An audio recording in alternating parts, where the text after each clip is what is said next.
Notice পাওয়ার পরে গত 26 তারিখে উনি যে কথা বললো যে খাতাটা রেখে গেছিল, হারাই গেছে বা চাবিটা আহ, স্কুল বন্ধ থাকার কারণে মুমিন খান নামে নিয়ে আসছিল। এই বিষয়ে, খাতা হারানোর বিষয়ে আপনার মন্তব্য কি? তাহলে এটা কি কারো গাফিলতি নাকি কারো ইন্ধনে এটা গায়েব করা হয়েছে কিনা এরকম? না, এর তো কোনো হেতু খুঁজে পাওয়া যাচ্ছে না যে কি কারণে।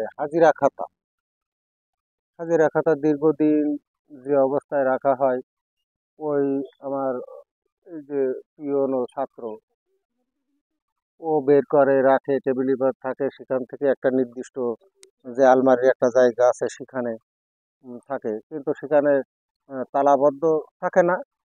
তালা আছে কিন্তু তার খুব বেশি কিন্তু সেইভাবে এই স্কুল বন্ধ হয়ে গেল, রমজানের বন্ধ। খোলা হলো 21 তারিখ, সেখান থেকে আবার ওই গরমের জন্য এক্সটেনশন হলো বন্ধটা। এই 5 তারিখের দিকে সেই খাতাটা পাওয়া যাচ্ছে না। ওই তখন ওই আনারুল সহ এরা সবাই বলতে স্যার খাতা পাওয়া যাচ্ছে না, এই অবস্থা।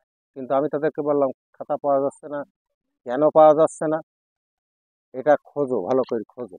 তাদেরকে সময় দিছি, এখন আরো 1 সপ্তাহ সময় দিছি যে তোমরা এই স্বাক্ষর এখানে ওই অবস্থা থেকে স্বাক্ষর একটা নতুন খাতায় চলবে, আর এই খাতা কোথায় গেল এই খাতা এখনো পর্যন্ত তদন্ত চলবে। তা না হলে আমরা জিডি করবো, এরকম একটা পদক্ষেপে যাব। মানে এটা তো দীর্ঘদিন যাবত ধরে ঝামেলা পড়ে আছে, তাই না? হুম। আপনি কি মনে করেন যে এইটাকে আসলে আপনি নিজে গাইড করছেন নাকি আপনাকে ফাঁসানোর জন্য কেউ গাইড করছে, কোনটা হতে পারে? এটা আসলে আমি এখনো গভীরভাবে কোনো তথ্য খুঁজে পাচ্ছি না যে কোন অবস্থায় কি, কোন স্বাভাবিক কোনো বিষয়, কি আসলে এর পিছনে কোনো হেতু আছে।